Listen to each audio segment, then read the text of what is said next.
Welcome to the Focused Advisor podcast, where we discuss how you, the independent financial advisor, can grow your business. Hey, this is Ryan Ross from Independent Financial Advisor Marketing, welcoming you to the Focused Advisor podcast, where we speak about building an enduring business. We speak with advisors themselves. We speak with other experts in the field of marketing and sales and recruiting and tech, all the elements of an enduring financial advisory business. So today we speak with another independent advisor, Peter Dizdar. Peter is a senior wealth advisor at Palombo Wealth Management. One thing we spoke about was the matrix of a conversation, which is his way to go into a conversation to enrich his view of who he is speaking with each time. It is a great, efficient way to build relationships that everybody can use. And we talk about a target market and how he used his past life in investment banking to hone in on that target market. We also talked about their journey to get to a 1 billion AUM in the next few years. And Peter shares his strategies on how they're doing it. So please enjoy this conversation with Peter Dizdar. Okay. All right, everybody. Welcome to the Focus Advisor podcast, where we interview successful advisors to hear their stories, how they built their businesses, things they learned along the way. And today I'm joined by my friend Pete Dizdar at Palombo Wealth Management. He's based in New Jersey as well. So Pete, welcome to the podcast. Yeah, thanks so much, Ryan. Excited to be here. Perfect. So just so that the audience understands who you are and what you do, give a little background about your history. Sure, yeah. So my personal history, I've been an advisor now for 14 years. This is a second career for me. My first career was in investment banking, primarily fixed income trading and sales. Loved it. The great financial crisis of 2008 quickly took care of that. And rather than sort of stay in that world, in that realm, hindsight's 2020. Looking back now is the right decision. I knew I needed to pivot and do something. I felt a change happening in that industry. And I was fortunate enough to have a good mentor who's a very successful advisor to this day, and really brought me up under his wings and sort of made that transition into wealth management, and it's been great ever since. Mm-hmm. Is that, I think I've spoken with you about this in the past, is that a guy named Alex, or was that somebody else? That's right. Yeah, good memory. Yeah, Alex is phenomenal. He's relocating out to Florida, still running his practice. He's got a great, successful practice, advisors all over the country. He was instrumental for me, sort of in my upbringing, if you will, in this industry. Really taught me the right way. Strong moral compass, integrity. Pounding the phones, but doing it the right way, and really just trying to focus on longevity. Right? He was a big believer, and it's the truth. If you can just find a way in the beginning to last long enough, your phone actually does start to ring, and people actually do start to seek you out versus the other way around, and it's worked out well for me. So that's a really good question that I didn't have this outline, but I do think it's good to touch upon. Like, how would you advise somebody that's getting into the business, right? I don't know what the average attrition rate, but I think it's pretty high for advisors. You might not last past your first 5 years, and you've been doing this for 14 years. Are there any things that he taught you or that you've learned along the way that you would say, like, you got to be doing this? Yeah. The way I was sort of brought up again through Alex and my colleagues was smile and dial. I came into this business and there were a couple paths you can go on. I chose the hardest path, which was build my own business. So I'm a glutton for punishment, but I knew that if I can do this right and do it well, I would own the clients, my practice, my brand, so forth and so on. So, in the event I do retire one day or have a succession plan in place, whatever it may be, there's some monetary value for me to recognize through all my years of hard work. So I really wanted to treat this like a business owner versus an employee. And so going down that path, just really hitting the phones. Again, working in New York City, you have that advantage because there's so many people there, so many people with assets, means, needs, and there's also so many advisors. So, Alex always said, you don't have to be the best, but if you're the quickest, that'll help too. So I started just smiling and dialing. It was a very humbling experience for me. But, coming from investment banking, I had thick skin. So people telling me no, people hanging up, people maybe having a bad day and saying some things they probably regret to me over the phone, never bothered me one bit because I knew it wasn't me. It was something they were going through. I understand what a cold call is like. No one appreciates it or likes it. But if you get that one person at that right time, it could be a game changer for your career, especially early on. I think it's like the scope of when you reach out to them, right? Because you might have 100 people that you're targeting, or 1,000, however many, and it might not be the right time on that day for 100 people, or for 99 people. But that one person that you just so happen to contact, it might just be you might say the right things, or you kind of touch upon a pain point of theirs, and at that point you can kind of start that relationship maybe from a good place, because you're like offering a solution. So it's a timing thing too. Absolutely. And we're creatures of comfort at the end of the day. So I targeted people that I was comfortable with. Growing up sort of on Wall Street, if you will, the early part of my career, those were the folks I targeted. So whether it was private equity, hedge funds, investment banks, smaller shops out there, that was sort of the playground that I played in. And there were so many of that in New York City. It was a huge benefit. So if I can just be either faster, maybe slightly smarter, maybe understand their language. What I did understand that I felt gave me a competitive advantage, being a second career, is I understood their pain points, and I knew what they were going through. I understood the mindset of your typical Wall Street banker.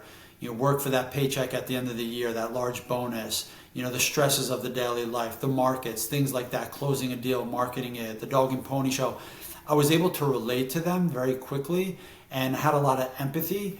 And I think that showed throughout my sort of sales process that I was taught, and allowed me to close business and ultimately grow my own practice. Yeah. So it's the idea that, and I'm a big believer in this, having a niche is so important, because you learn and understand what that person might be going through at that time, so you can say, like, you know what, this is probably an issue, like, tell me more about that, right? And everything starts to rhyme when you have a niche. I completely agree. What it also allows you to do, it allows you to focus on the person you're speaking to, rather than the next sentence that you were taught in sales training 101 to say. You really engage with the person and genuinely have a good conversation. And I often talk, I've trained a lot of people, I've had large teams of advisors at various points throughout my career. And what I'd always teach them is really understand the matrix of the conversation. A great book by Jay-Z, Decoded. He talks about the matrix of a conversation. And it's really everything 360 as you go into that appointment. So it's not only what Ryan is saying to me on the other side of his desk at his office, but it's the pictures behind them tell a story. It's the jewelry he may be wearing. It's the experiences he's talking about. All of these things, down to the tie. If you are into suits and clothing, is that a Brioni tie, or is that a tie from ties.com or whatnot? Yeah. These little things give you clues to the potential opportunity in front of you in terms of assets, if you will. Mm-hmm. And having all of that, I feel, is an advantage, right? It's not illegal. Using all of those pieces of information really to help, sort of stack the odds slightly in your favor, right? Like blackjack. If I can get 51% of the odds in my favor going into this meeting, I have a higher degree of potentially closing than not. So I was very cognizant of the matrix of the conversation, and that's something I was taught, something I read about, and something I continue to use to this day. Mm-hmm. So you were right when you started in financial advising, right, wealth management. So before you were working at an investment bank, and then you switched careers. Were you working at a boutique, or what kind of organization were you at? On the banking side? No, in advising. Oh, yeah. When I first came into this business as an advisor, I started off at AXA Equitable, which is now known as Equitable. So what I wanted to do, knowing that I was going to take the harder path to try and build my own practice, right? I always say, how can I sort of cheat legally, right? And one way to cheat legally, a great example is, well, if I'm going down what I consider to be the hardest path in this business with the highest failure rate, one way to sort of hedge against that is to go with a highly reputable large firm that has a really good training program. So rather than going to, Ryan Ross Financial, which could be a great firm, but maybe it's a 2, 3, 4 person shop, so they don't have all the tools and the time necessarily to put a great training program in place. Let me go to one of the 800-pound gorillas, learn from the best inside there, take advantage of all the classes and training they offer, and then use that to my advantage to help build my practice. Ultimately, the end game being, become an independent RIA. Mm-hmm. So you kind of had the vision right when you started out. You're like, oh, this is, maybe Alex taught you, like, this is where you want to be, but first you need to kind of cut your teeth making the cold calls. Absolutely, and I would recommend anyone coming into this business. We often get flooded, around late spring, late winter with resumes looking for internships, and I respect that, and I love talking to these young students. But I always tell them, if you're coming into this business, try and get an internship, or ultimately try and land your first job in this career at one of the big shops. Their credit training program, their financial, planning program, the resources around there. They spend millions of dollars, money we could never spend as a firm, putting a training process in place. But know what your end game is. For me, I always felt there was this conflict of interest working with these big firms. And this is just my opinion. Great people, respectable firms, they're doing wonderful things for millions of Americans out there. But for me personally, I always felt that there was this internal conflict of interest that, you have this mothership that's sort of incenting you to push perhaps proprietary product. And that proprietary product may be the best thing for the client, that's great. But to truly operate as a fiduciary and be as independent as you can be, I feel you need to be untethered and you can truly operate with the client's best interest in mind. So I always felt, I don't want to say dirty, but just a little off kilter working, at these big shops, because the trips and the trophies and all of that fun stuff that comes with the success in this industry was always tied to or tethered to, hey, some proprietary product. So I knew once I was ready, comfortable enough, and confident enough that ultimately going down the independent route was the way for me. Mm-hmm. And where did you go when so you were Equitable for a few years, and then what was the next step for you? Yeah, then I went to another company, a much smaller boutique RIA. Again, they had a few tentacles to a bigger shop, but we started to operate a lot more independently, which I enjoyed. They also had a nice focus on the investment side. So while I had that investment banking background, I wanted the insurance background to complement that. Again, glutton for punishment. I was like, okay, if most advisors who are successful in this industry are focusing on assets under management, but to do some really good comprehensive planning, for me it wasn't, okay, just tell the client buy term, invest the rest, because I saw that term policy, the money paying that policy as a competitive product to the assets under management. Once you let that go and you really see this as a holistic sort of product or investment suite, a lot of that pressure goes away, and then you're truly offering your clients what you consider to be the best suite of products or investments out there. So I needed to understand the insurance side of the equation. So this next company had a very strong insurance base, but they were really focused on investments as well. I was tapped to head and grow their New York City office. Was having success doing that. Hired a small team, grew it to a medium-sized team. Things were going well, but I knew I wanted to be untethered, and my partner was getting ready to go independent and leave a large wirehouse rather. And at that time, sort of the writing was on the wall for me. I was ready to make that move. COVID really was the end game for me. That gave us that impetus to go for it. Mm-hmm. And is this Palombo? That's correct. Yeah, Palombo Wealth Management, the firm I'm at. Phil Palombo is a childhood friend of mine, dear friend. Phil has been an advisor. We're both 47 years old. Phil started off in this industry right out of school, doing the same thing I was doing. Smiling, dialing, holding seminars. Trying to just gain one client at a time. Had a lot of success doing that, and has worked really hard building a very strong book of business. But again, these conflicts of interest at these big firms, these big wirehouses, sort of always left him feeling a bit uneasy as well. So despite Phil and I being the same age, he's really served as a mentor for me because of the length of experience he's had in this industry.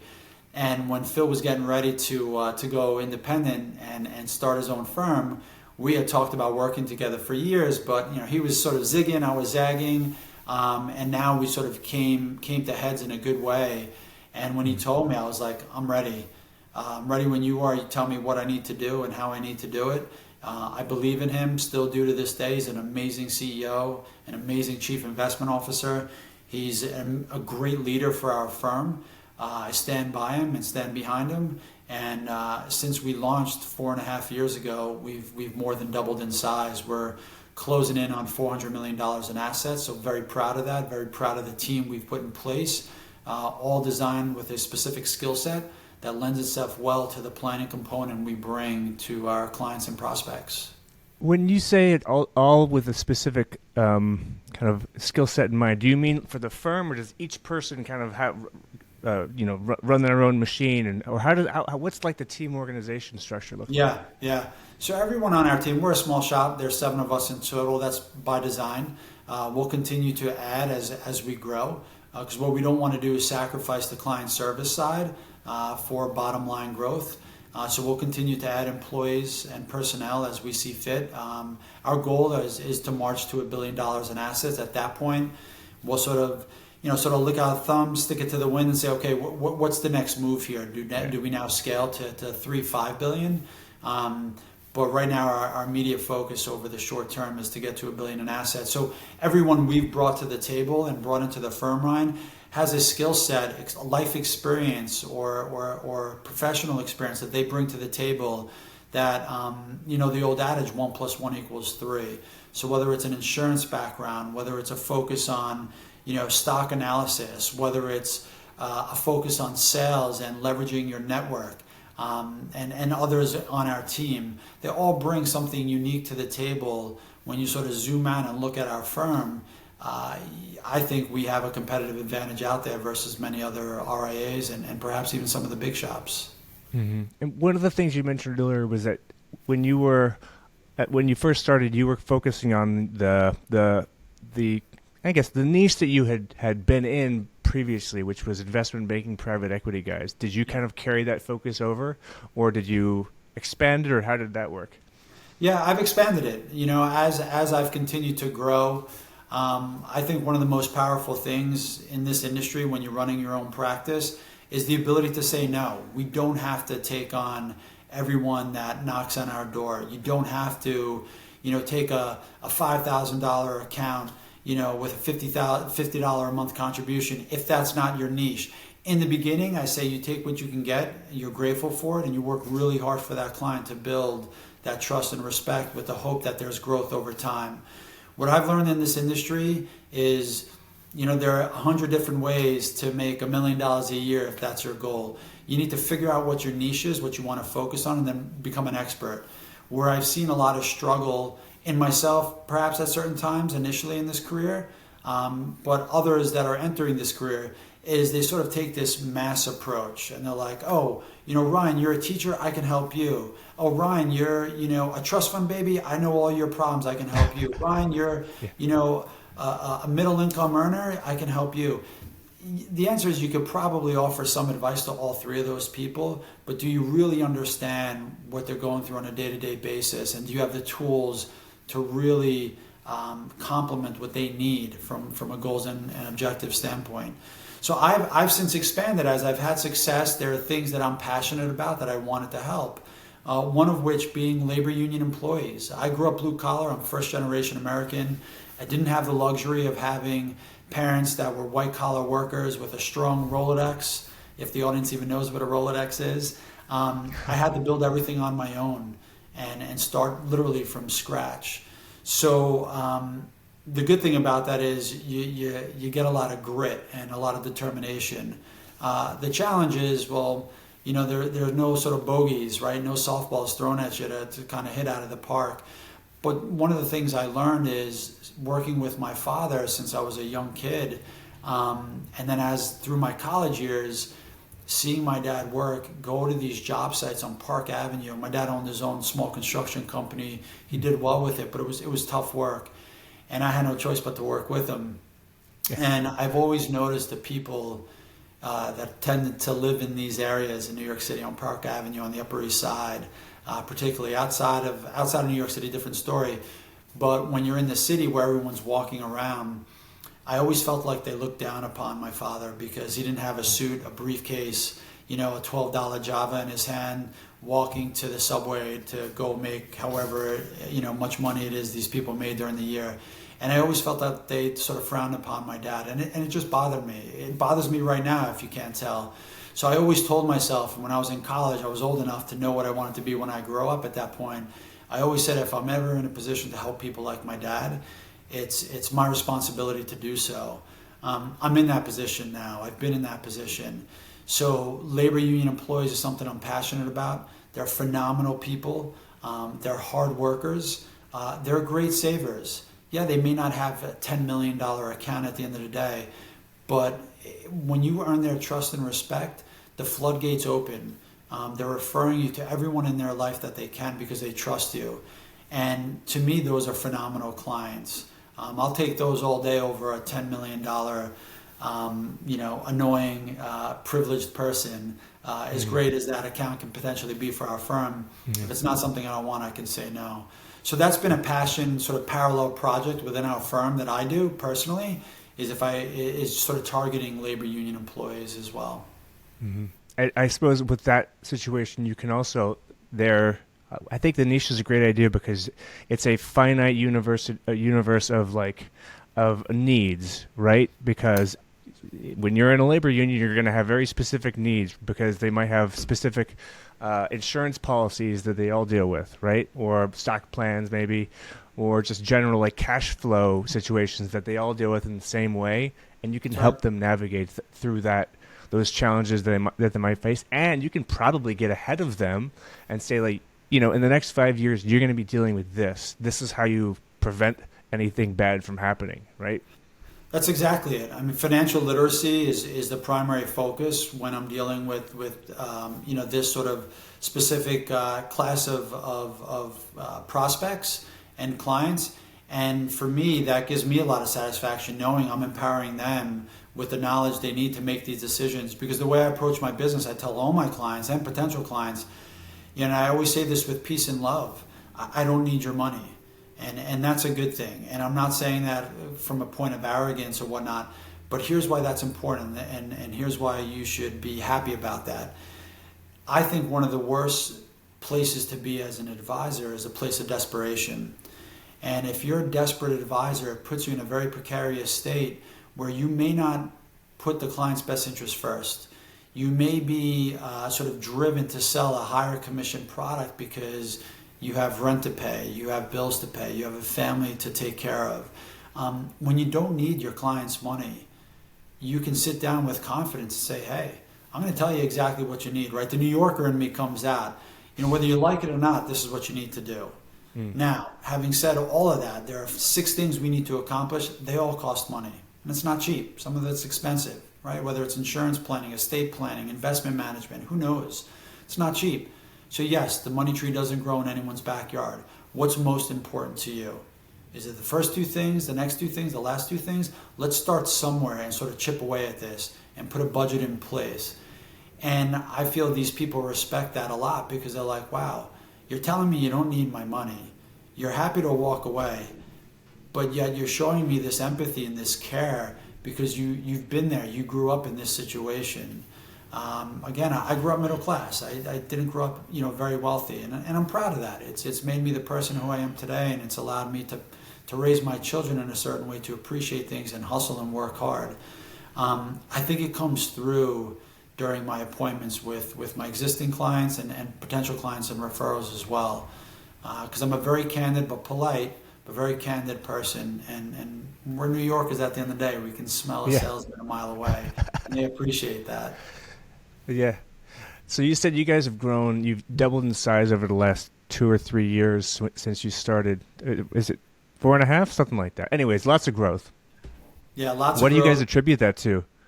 Yeah, I think hustle, obviously some market growth. I mean, we there are a few things that make us unique. Well, I'm sure we'll talk about that in a second. There's a little bit of luck. There's a lot of science to it, but it's all hustle. We're extremely driven. Most of my passwords, I always joke around and say it's probably some permutation of 1 billion AUM, right? So, yeah. You can. So you're thinking about that every day. Every day when I wake up, I say that. It comes up in some conversation because I truly believe, if you put it out there, the universe listens. If you're a good person, karma is real. At least in my household, I think about that, and I let it manifest out there. And so in my mind, it's not a matter of if, it's just when. Will we hit it according to our business plan? Can we get there sooner? If we get there later, what does that mean? It's not the end of the world. But what are we doing to drive that growth? Yeah. What's the date you guys have for that? I assume you have a date that you want to be at a billion. Yeah. So when we launched the firm, we said inside 10 years. So that was 4.5 years ago. I think if you ask my partner, he says, in the next 3 years. If you ask me, I would say within the next 5 years. Now, built into that plan is certainly everything we've done so far has been organic. But we certainly know to go from, call it 400 million approximately to $1 billion, 2.5x growth. There has to be an acquisition, maybe two, depending on the size. We're prepared to do that. We're actively looking for that right advisor who sort of gels with the way we manage money and our culture. And when we find that person, we're ready to make an offer and try and build a strong M&A platform. Yeah. So from like an organic point of view, how are you guys going out and like finding new clients that way? Yeah. Most of our business, and none of this is stuff there's no silver bullet, so any advisor listening who may be new into this practice or seasoned advisor, they're probably nodding their heads, in agreement. There's no magic bullet in this business. Yes, you may get lucky and stumble upon something and it just turns into a machine. That's great. But what I've learned is it's really persistency and hard work. So most of our business comes from client referrals. It's really that 80-20 rule. And so we do a lot to try and work closely with our clients, whether it's, some VIP events. That could be a wine tasting at our club on Long Island where our office is located. It could be golf events, sporting events. We've done a sunset cruise tour, which went over really well. So we're always trying to think of different things just to sort of cater to our clients, and we encourage them to bring a guest if they can. And if not, that drip campaign works. It's real, and it does work. And then obviously we have the cold marketing campaigns that, we spent a lot of time, effort, and money sort of figuring out what works and what doesn't. And we're starting to understand, the sea of opportunities, of marketing opportunities out there, what we think maybe a little bit nonsensical, some BS, and then some stuff out there that I think works. And so we're sort of honing in on the stuff that works and starting to allocate more time and resources to that to really build that marketing sales funnel, if you will. So you said you have some nonsensical stuff. Is that like the experimental marketing things? Yeah, my email or LinkedIn gets inundated almost on a daily basis from marketing people out there. And I respect the pitch, right? I grew up, in that world when I started this practice or building my own book. You got to come up with a crafty pitch. You got to get someone on the hook. So I always respect that. What I've noticed is in today's day and age, the way things are operating, there's a lot less cold calling necessarily, and now it's more social media, digital. So I call it, it's the 2024 version of cold calling, because when you look at the data, statistically what we've seen, it's incrementally better kind of using a LinkedIn strategy or paying some of these fintech firms or technology firms that can guarantee you, 10 leads a month, qualified leads in your calendar, guaranteed, or your money back, those types of things. Their close ratio in terms of getting those appointments booked are slightly better than the data I had when I used to cold call. So, but you're paying a lot more money for that. Now, if you can afford to, great. Some of it I think is fluff. I think there's so much of it out there now, and so many advisors are deploying capital to these things that if Ryan Ross was a potential prospect out there, and through a vast, pool of public data, all of these companies out there, they're all tapping the same data, right? The publicly available data out there. So Ryan Ross may be getting hit, 10 times throughout the year from 10 different advisors. But these 10 different advisors all use 10 different of these, marketing firms out there. So it's become so dilutive, in my opinion. It's really hard to sort of buy in when I entertain the idea and get a demo from one of these companies saying like, hey, we can guarantee. I know you can, but you're tapping the same pool of people that your competitors are. Yeah. So it's really not a knock on your technology. It's the end. It's that prospect. How frustrated are they at this point where they're like, dude, not another one, man, click.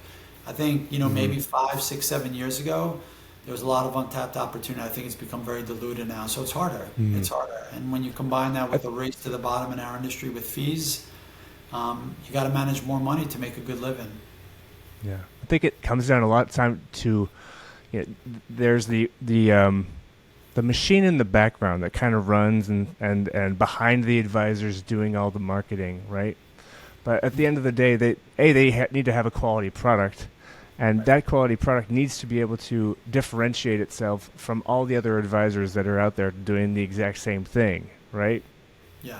And if you don't have the differentiation, you're one voice in a sea of 330,000 advisors out there that people need to figure out, who is this person and how are they different from the other person that messaged me yesterday, right? You're absolutely right. I talk about the sea of sameness, right? And we're all swimming in that, and it's really hard to sort of separate yourself from the pack. If you get too creative and too out of the box, maybe it's a little too weird for the average folk, right? If you're trying to pitch them, if you're not creative enough, you're one of the same, trying to make that call. So I think at the end of the day, for me, having a warm introduction is much better. So if I can focus on those clients that I have now, and we can focus on a firm, the people we manage now, and really sort of work through their network, that'll be a big boost. And it's worked well for us. But the beauty of this business, the independence, the growth, all of that. The bad part is sometimes it's a selfish thing. You always want more. One is enough. Yeah. Right? Come back to me when we get to $1 billion. I'll tell you if we're satisfied. So you've mentioned that you personally have your kind of your labor union employee, but maybe there's other clients in there. How do you what does like the average client you guys work with look like, and how do you differentiate yourself from other advisors that want to be going after that kind of same person? Yeah. So our typical client is your average high net worth client. Our average account size is around $2.4 million. We have clients well north of that. We do have clients under that. Our minimums are $500,000. So we're definitely trying to cater to that affluent person. Me particularly within our firm, I found my sweet spot, to be, I call it the working class low affluent type. So it's that guy or girl who's making great money. Maybe they have investable assets of $1 to $3 million. So they're not retiring yet. They're not saying, hey, I got enough to kind of just pull the ripcord in case something happens. I'm good. They're hardworking people that happen to make a great living. They're good savers. They've invested their money, but it's turned into real money for them now, and they need help.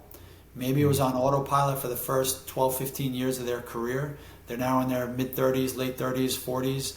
It's real money. They have a family. They're thinking about other things. That tends to be my sweet spot. My partner, Phil, is really good at hunting for whales. He's worked really hard to sort of elevate his network and his game into that high net worth, ultra high net worth market. So the 10s, 20s, $50 million opportunities out there. Phil's done a phenomenal job, and he can speak that language very well. So together, it works out very well for us with the rest of our team. Someone's always going for those singles and doubles, and those work well. When a single is $1 million account, we'll take it. And then you get that occasional home run, right? That $20, $30 million account that's just worked out well. So when you kind of work in tandem like that, you can quickly scale to, 50 to, God willing, $100 million a year in AUM, net new AUM a year for our firm. So you're just talking about kind of the timelines. I suppose those differ based upon the assets of the person, because you can get lucky and just run into somebody at the yacht club and They could be like, I need a new advisor. I have $50 million. This is great. But it might be different for somebody that's you're at a New York sports club and you're like, oh, I have a 500K. So, and I'm the timing might be right. How does that duration differ in terms of like meeting somebody to actually like closing the deal? Yeah, it's a good question. I think the duration doesn't differ from our process, and we're very transparent. It's all laid out on our firm's website. We have a process, and you need to have a process in this industry because it allows you to scale. And so if you're ever frazzled, razzled, whatever it may be, right, you can just revert back to your process and just go into sort of the machination of what needs to be done. So it's very helpful to have a strategy and a process in place. But you brought up a really good point. I'm very big into behavioral finance, psychology, just sort of how we as humans, as a creature like this, how we've evolved and how we think, the front of our brain versus the back of our brain, things like that. And what I've noticed, whether you have 500K or 500 million, the processes or the thought process is almost the same. I've had smaller opportunities where it's taken a year because to that person, that 500K is $500 million. That's how they're treating it. So you need to understand that, and you can't dismiss that smaller client because there are less zeros before the decimal place, right, in their checkbook. To them, that's everything. So they get the same level of treatment as our $50 million client. Now that $30, $50 million client, maybe the words and the types of ideas you're sharing in the conversation are different, perhaps maybe more sophisticated, and rightfully so. But the mindset is the same. And what I've seen in my practice and my experience is, people are all generally the same, regardless of the wealth you have and have attained. We all worry or think about the same things. Okay, am I going to be okay? Am I going to run out of money? Is my family okay? How can I stay healthy to enjoy this? What can I do to help my children? What should I be doing to prevent my children from going down the wrong path? Can I be doing more for my business? Can I be a better employee? How do I get that promotion? All these people go through the same thing, whether you're making $20 an hour or $200,000 a quarter, right? It's all the same mindset. It's really just understanding that, and then I think the most important thing is having a high EQ, right, versus IQ. And having that level of empathy, I think, for me, it's worked, and it's worked well because it's genuine. I genuinely do care because I've had enough success and tragedy in my life that I can relate to both sides of the coin and bring that to the table to share experiences and stories with clients and prospects. Yeah. So it sounds like it's not a matter of whether you're looking at the low end of the spectrum in terms of net worth versus the very high. It's not a duration. It's actually like, what are their actual needs? What are they actually looking for? And how can you guys help them get there? Yeah. I always say managing money and investing, while stressful, tends to be, the easiest part, because once you have an investment discipline in place, your job is to stick with it, right? We're not gamblers. We don't get paid to gamble with people's money. We have an investment discipline. We stick to it. We hope to be right more than we're wrong, but we're not right 100% of the time. Otherwise, in theory, we'd manage all the money in the world, right? And then we lose arbitrage, right? So managing money tends to be the easier part of all of this. The hardest part, in my opinion, is the person I'm talking to right now. It's the other person on the other side of the table, because you don't know what's going in their head, going through their head. Have they been truthful to you? Have they opened up the proverbial kimono and you've been able to take a peek and understand truly what's going on in their world? And I always say, as an advisor, as a salesperson, you can practice as much as you can, your rebuttals to objections, things you're going to say, how you're going to present. But the one thing that's really hard to hedge against is the human emotion, because every person you're dealing with is different. They have a different story. So it's that X factor. So I think the ability to adapt, and that's where I think a high level of empathy and EQ comes into play. If those two are in your favor, you can sort of adapt rather quickly and understand what they're going through and bring your personal stories to the table to sort of help ease the situation or get it in a direction that you need it to go.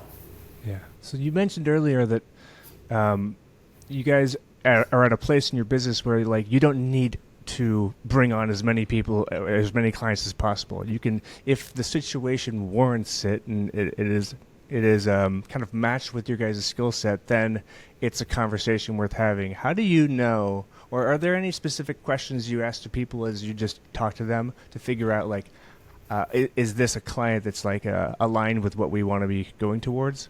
Yeah, good question. The easiest question we always ask is like, we're Ryan, we're sitting here for a reason, right? Jane Doe introduced us for a reason. How can I help you? What's going on in your world? I start every conversation off with that exact phrase. How can I help you? What's going on in your world? And at that point, you often see, and again, right, psychology, the body language, if you kind of see the shoulders drop, the head turn, you know the truth is coming. Right? If you see the arms cross, you know they're testing you, right? You see the legs cross in another direction, they're not feeling you right now. So all of these little cues, the matrix of the conversation, will sort of help guide you to what you want to ultimately get from that. And what you want to get from that is, can I help this person? Are they coachable? And if so, what solutions do I need to bring to the table to help meet their goals and objectives? So I think just by asking these open-ended questions, which again is sort of sales training 101, getting them to talk, hopefully that wall starts to come down and they open up and the empathy starts to show. You'll figure out very quickly if you can help that person or not. And look, sometimes you think you can, you're at the end game, and then you realize, again, the X factor, right? Emotions taking over, and this may be a difficult situation, difficult person. And I've been very candid with people. I say, look, Ryan, you're the right person. We can help you. You check all the boxes. We're the right firm that can help you. We have all the tools and resources to help you. Guess what? It's just the wrong time. Now's not the time. For whatever reason, things you're going through personally and professionally, we can't have the focus we need to. So it's not a no, it's just a not now. So, hey man, let's table this. It's August 5th, 6th. I'm going to reach out to you, maybe around the holidays or maybe Jan next year, once we get through this year and see where your head's at. And that's okay. And then I always follow up, handwritten note. That's the way I was taught. I do think it works. I think people appreciate that. Send it to Ryan and then just keep a tab on him. Maybe check in around the holidays and wish him well, see what's going on. Those things help. But I always say you never know. A deal's not done until it's closed. But the person always has the right to walk away, and so it's difficult. But open-ended questions always are a very good way to just start the conversation. It's very easy as well. So you guys are also working with clients across the spectrum of assets, and is it ever like approaching those people that have $20-50 million? Maybe they've built their businesses in different ways, so they aren't going to be the people that understand, the investment markets. Is it going to be a similar conversation with them, being like, oh, you got $50 million, but you don't got this, so we're not. I think it's not the right time. Is that a different conversation, or is it the same thing? It's just a number, It's just a number. At the end of the day, the person needs to be coachable. When you come across opportunities like that, and we have clients in that realm in our firm, it's understanding their mindset. Because you're right, they may be really good at creating widgets, and that's what allowed them to build a successful company. And they've now exited, and they walked away with $40 million from the sale of their company. But that's all they know is how to create this widget. So they know nothing about finance. So it's intimidating maybe on one hand because you're like, this person's so successful, but what are they successful at? But what I have learned about these people is they're all great business people, and they are very astute, and they ask good questions, and they challenge you as they should, and they do their homework, which is really important. But again, the process is the same. It's getting them to understand who we are, showing them the value proposition, being completely transparent in what we can offer and what those costs are, and then asking for the order, trying to close that business. So what is that value proposition really quickly? Yeah, I think for us, what makes us unique, look, at the end of the day, 100% of the advisors listening to this podcast do the same thing, investment consulting, right? That's how we get paid. That's how we earn money. That's how we make money for ourselves, our firms, our family, right? The next part of that, when we look at the wealth management formula, so you have IC or investment consulting, add to that AP or advanced planning. And this is where I think you start to see a lot of advisors sort of start to fall off. It's not that they can, it's not that they don't want to, it's just they don't have the time, maybe they don't have proper structure in their practice, or it's something they just don't care for. So advanced planning, things like trust and estate planning, insurance planning, disability planning, retirement planning, these are all things you need to be well versed in. But then you also, in my opinion, need to build a strong enough team of trusted advisors out there where you can pull these people into the table. So if Ryan's family is growing, if Ryan just came into a lot of money, if Ryan sold his business, we may need a trust and estate attorney to the table. I'm not an attorney, I can't speak to that. We can offer some of the solutions once the T&E attorney advises of what the best thing may be. But you want to bring these people to the table. So I think for us, we're very good on the AP side, the advanced planning. So IC plus AP, the last component in the formula of wealth management is RM, or relationship management. Again, I think a lot of advisors out there have to have some sort of CRM, tool that they use, and maybe Ryan's getting an automatic email on his birthday, and maybe he's getting the token holiday card around the holidays, right? Christmas time, Hanukkah, whatever it may be, wishing you a happy holiday. That's fine. But again, I feel most people know that all of that seems to be automatic now. So what are you doing to really handle the RM side? And I think most RIAs out there, the reason why they go independent is they're like, look, we can compete on the investment side.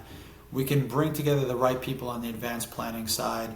We really got to step up on the relationship management. That's what's going to separate us from the CSA-ness out there. So hosting unique events, whether it be a really cool sporting event, whether it be, a sunset tour around the Statue of Liberty, whether it be, a beautiful region in France with some high-end wines and having this beautiful wine pairing, at a wonderful country club. I just came back right before our call. My oldest client, who I adore, is 87 years old. She has no family with the exception of one distant family member down south. So during the holidays on her birthday, which was Friday, took her out today to celebrate. And we're not talking shop, we're not doing business, we're just talking and having a good time. Things like that, to me, on the RM side of that equation, really make yourself stand out. So when you look at wealth management, I think most advisors out there, they just look at wealth management equals IC, investment consultation, and they'll sort of cross the table from you with, a pitch deck, a 50-page PDF with all these glossy, pie charts and bar graphs, and talk about all these Greek letters, in their portfolio. And that may be fine for some people, that's fine. You got to bring in, advanced planning and relationship management. To us, those three components, when added together, equate to WM, or wealth management. So I think we do that different. Other things within the firm we do differently. I think I would challenge the advisors listening and yourself, Ryan, try and find a firm of our size that has its own dedicated chief portfolio strategist. Right? It's not cheap to do that, but we have one on staff who's phenomenal. He's a very well-respected stock analyst during the late 80s and 90s. We were fortunate enough to hire him years ago, and he's been great for our firm. You don't see that of a firm our size. You got to go to the big dogs to start to see a chief portfolio strategist. We have our own proprietary models. So we hired an independent agency or consultant to come in and back test and stress test our models. So we have a 54-year research study and counting of what all our models would have done from 1968 through current. Had you met us back then, Ryan, gave us your money, and just let us manage it through current. We have statistics and data to show how we would have performed from them. You don't see that. Most advisors out there, what they do is they're asset gatherers. Not a bad thing. hey, Ryan, you're aggressive. Okay, we're going to take your $1 million. We'll give some to Fidelity, Schwab, maybe Dimensional Fund Advisors down in Austin, I believe. And we're going to charge you a point to manage your money. Part of that VIG goes to pay all these guys and girls managing their portfolios because you're in their respective funds. And then what's left over, the crumbs, ultimately come to me and my team. So, let's go golfing. I'll take you out for the steak dinner. That's how most advisors, in my opinion, in today's day and age, still manage money. Not a bad thing. It works. We're data research people. We're focused on that. So because we're literally making the investment decisions of what stocks to buy and sell in our portfolios for our clients, we consider ourselves to be students of the market.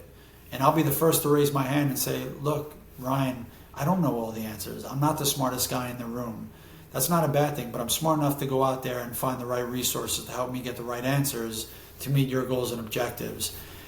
I think you have to eat a little bit of humble pie to be like that, because I feel most advisors out there are like, got to pound their chest and say, I got to prove to Ryan, how smart I am and why he should give me his money, and everything I say is gospel. No, I'm not that way. I know I need to learn. In fact, I'm furthering my education and going for another certification right now because we invest a lot in education. We have MBAs, CFPs, CFAs on staff. We think it's important to stay educated and stay in front of the markets and what's going on from a research perspective, because the markets change every day. Products are changing every day. Innovation is happening every day. You need to be ahead of it. So running our own models, I think keeps us, in the game and keeps us healthy. We also come up with all our own research. There's no chat GPT. There's no copy and paste from the Wall Street Journal. We're not forwarding you the 2024, macroeconomic guide from Morgan Stanley. Great piece, by the way.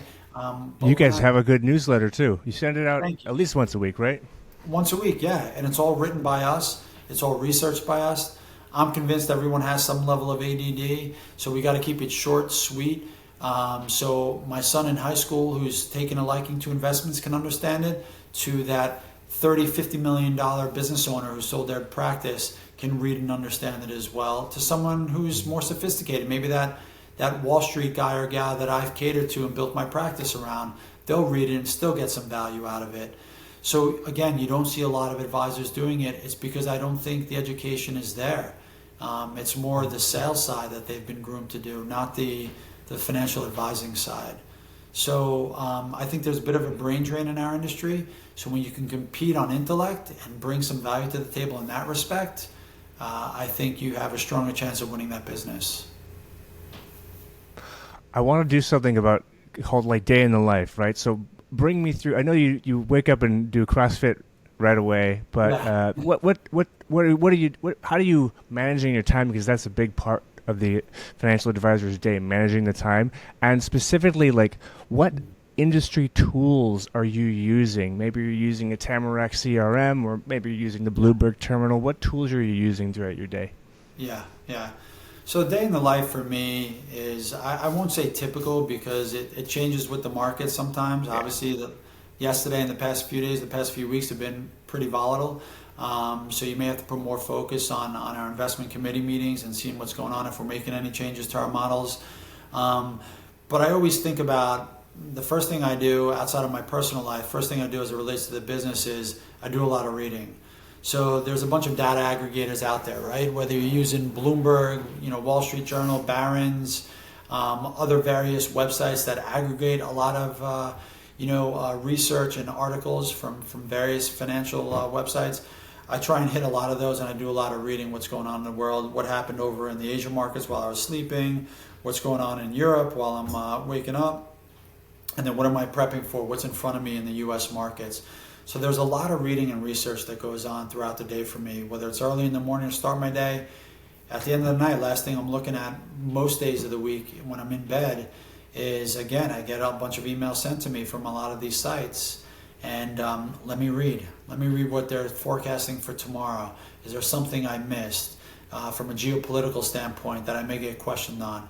Because I feel throughout your sales process, bringing in current events and understanding what's going on in today's world is critical to bring to that conversation with your client. It shows you're up to date. So there's a lot of that going on. Obviously, checking my clients' accounts. We use Tamarack as our trading tool. So logging in, checking my clients' accounts, seeing if there's anything obtuse that needs to be changed or whatnot. If everything is sort of copacetic on that end, well, then now I sort of take that off, my analyst hat off, and I put my sales hat on and say, okay, what am I doing to grow the business today?